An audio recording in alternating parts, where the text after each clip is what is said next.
تاجی سرمه نور قمر، تو نشستی پیشمه با چشم تر، این دلمه پیش تو گم شد یار، ذکر لبه شدی هر شام و سحر. آواز تو پیچیده دهکو و کمر، یاد تو یگانه است هنگام خطر، نگاه دنیای دیگه رنگ بهشت، مثل یک آهنگ نو در گوش دل کشت. وقتی میخندی سحر تابیده به رخسار، اسمت سر دل میار بیدار.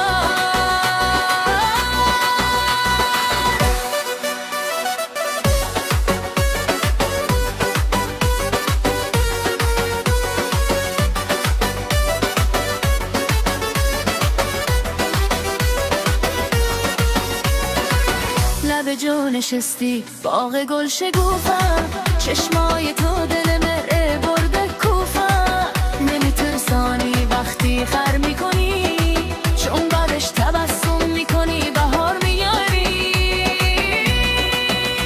آواز تو پیچیده دهکو و کمر، یاد تو یگانه است هنگام خطر، نگاه دنیای دیگه رنگ بهشت، مثل یک آهنگ نو در گوش دل کشت. وقتی میخندی سحر تابیده به رخسار، اسمت سر دل میار بیدار.